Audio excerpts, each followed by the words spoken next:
વાહ,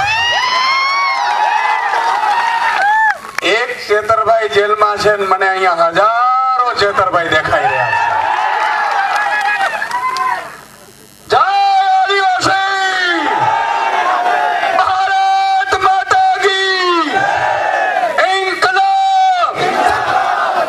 મિત્રો આજે હું જ્યારે ડેડિયાપાડા, નર્મદા અને આદિવાસીની ધરતી ઉપર આવું છું ત્યારે મને ભારતના એ મૂળ આદિવાસીઓ નજરે પડે છે જેણે આ ધરતીને બચાવી છે સાહેબ. જળ જંગલ જમલને તમે બચાવી છે સાહેબ. આજે મને ગર્વ થાય છે કે એક આદિવાસીનો દીકરો જેલમાં છે, એને બચાવવા માટે, એના સમર્થન માટે આ 1.5 લાખ સિગ્નેચર પેલા ઝાટકે તમે કરી. આ નરેન્દ્ર મોદીની તાકાત નથી કે આ કરી હવે. નરેન્દ્રભાઈ મોદીની તાકાત નથી કે આટલા સમયમાં 1.5 લાખ સિગ્નેચર એના સમર્થનમાં કરી શકે. મિત્રો, એ તમારી તાકાત છે, મૂળ આદિવાસીઓની તાકાત છે સાહેબ. મને એક વિડીયો જોયો હમણાં 4 દિવસ પહેલા, તમે જોયો હશે, પંજાબમાંથી. જોયો કે નથી જોયો? જોયો કે નથી જોયો? મને હમણાં અમે અહીંયા બધા ભેગા હતા, નિરંજનભાઈ કહેતા હતા કે ઈ વિડીયો પછી તો આદિવાસી સમાજ અંબાજી થી ઉમરગામ સુધી નક્કી કરી લીધું કે ચેતરભાઈ વસાવાને જેલમાં અહીંના માત્ર ભાજપના નહીં, ઉપર સુધીના લોકોએ જેલમાં નખાવડાવ્યો છે. અને એક પ્રધાનમંત્રી પંજાબની ધરતી ઉપરથી સાહેબ 22 રાજ્યોમાં જેની સરકાર છે, હજારો ધારાસભ્યો છે, સાંસદો છે, ઈ આપણા નાયક ચેતર વસાવાનું નામ લેવું પડે ને ધ્રુજારી બતાવે. એમને એમ નથી સાહેબ, ચેતર વસાવા એમને એમ પેદા નથી થતા. એના માટે જેલ હોય કે એના માટે મોટી આફતો હોય, એનાથી રસ્તા કાઢતા હોય ને એનું નામ ચેતર વસાવા. સાહેબ, આજે તમને એ ખબર પડી ગઈ કે નહીં કે આ જેલમાં નખાવાનું કાળુતરું કોણે રચ્યું તું? ખબર પડી ગઈ? પડી ગઈ? મિત્રો, આજે એક ન્યૂઝપેપરના સમાચાર આવ્યા છે. ભાજપ પણ એવું કે છે વારંવાર કે સુદાનભાઈ, તમે ને ચેતરભાઈ ને આ બધા લોકો તમે એમ કહો છો કોર્ટે સજા આપી છે, ભાજપે નથી આપી, કોર્ટે સજા આપી છે.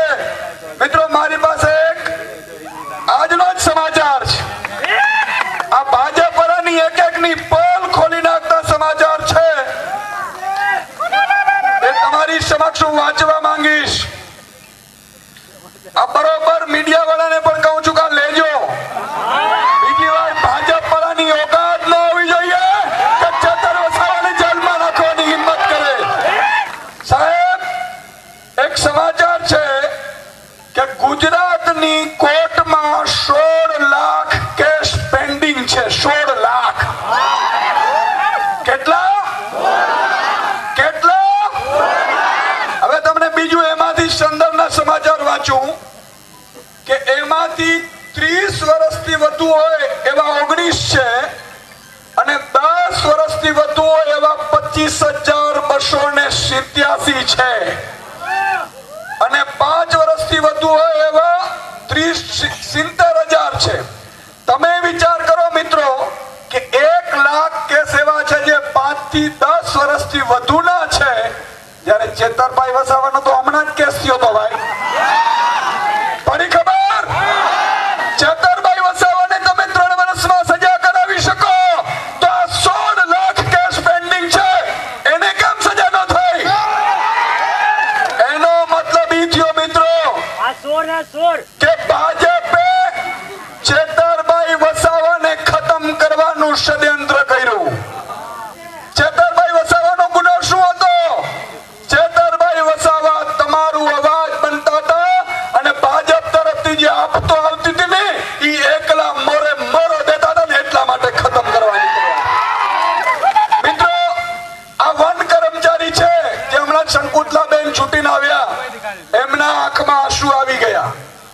વર્ષનો બદલો લેવાનો છે કે નથી લેવાનો? મિત્રો હમણાં શકુંતલાબેન રડતા હતા, વર્ષાબેને કહેતા હતા કે અમે એકલા છીએ. હમણાં મનોજભાઈએ પણ વાત કરી, રાધિકાબેને પણ કરી. પણ મિત્રો હું કહેવા એ માંગુ છું કે આ લોકો ભાજપ વાળા વનકર્મીઓના માધ્યમથી ચેતરભાઈ ઉપર કેસ કરાવડાયો, બરોબર કે નહીં? હવે આદિવાસી ખેડૂત એના રાત્રે 2 વાગે એના ખેતરમાં વનકર્મીઓ ઉભો પાક લણી નાખે તો પેલી જવાબદારી તો મનસુખ દાદાની આવતી હતી સાંસદ તરીકે. સાચું કે નહીં?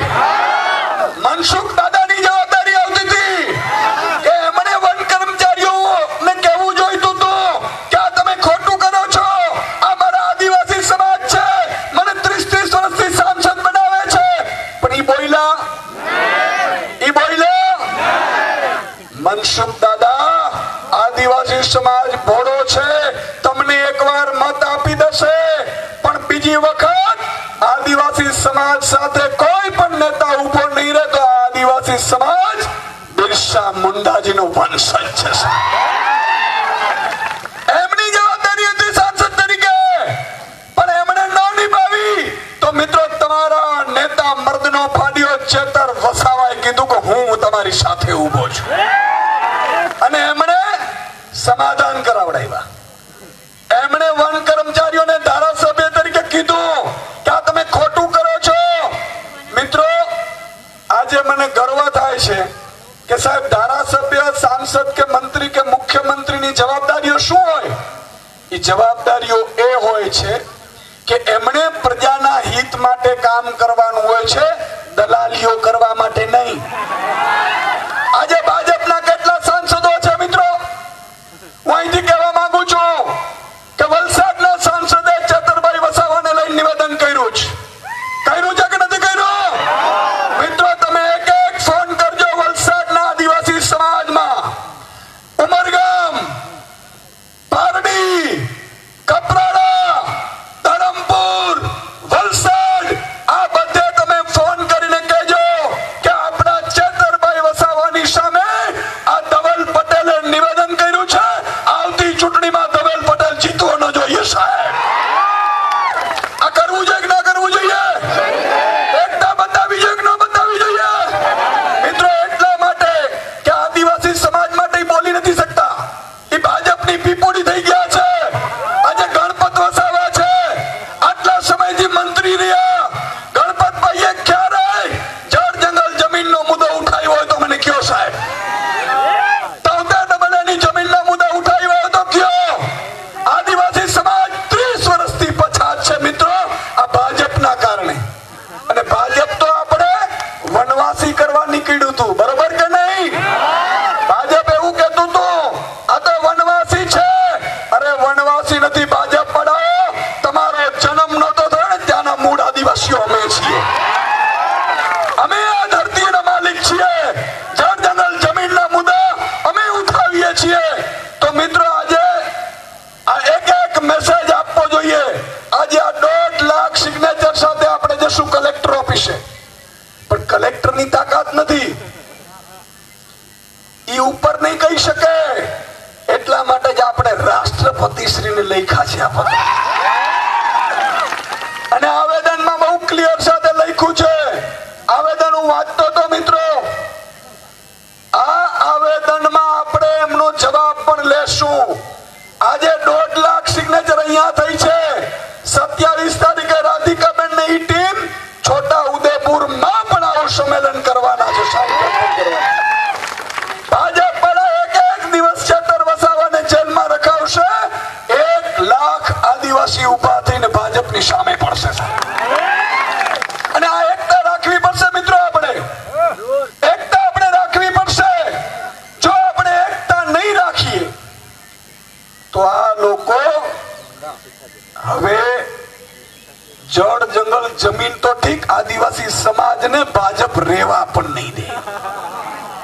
આ આપણી અસ્તિત્વની લડાઈ છે સાહેબ, અને ભાજપને ખબર હોવી જોઈએ, એને ખબર પડવી જોઈએ કે ભગવાન બિરસા મુંડા જો અંગ્રેજોની સામે ન ઝૂકતા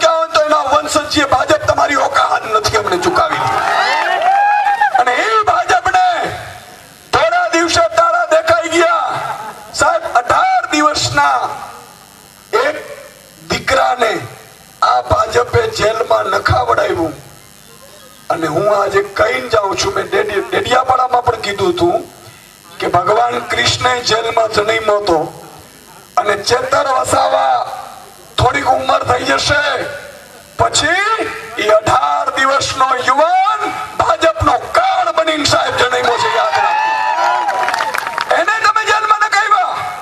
જેનો ગુનો શું હતો હજી તો એને ખબર નહોતી કે આને રોટલી કહેવાય, આને મામો કહેવાય, આને કાકો કહેવાય, આને ભાજપિયાઓ કહેવાય, આ ખબર પણ નહોતી. પણ ભાજપિયાઓને કહેવા માંગુ છું મિત્રો, અને એક પંક્તિ સાથે મારું આપણે પૂરું કરીશું. બાકી આપણે નંદ રાજા નંદબીલ ને ત્યાં ફુલાર કરી અને પછી કલેક્ટર ઓફિસે આપણે આવેદન આપીશું. આપણે સૌએ સાથે જોડાવાનું છે, એક લાઈનમાં આપણે જાશું. પણ એક પંક્તિ મારે કહેવાની છે ભાજપિયાઓને, બરોબર તમારે પણ પછી એને કહેવાની છે રીલ બનાવીને, લશ્કર भी तुम्हारा है सरदार भी तुम्हारा है, लश्कर भी तुम्हारा है सरदार भी तुम्हारा है, तुम झूठ को सच लिख दो ये अखबार भी तुम्हारा है.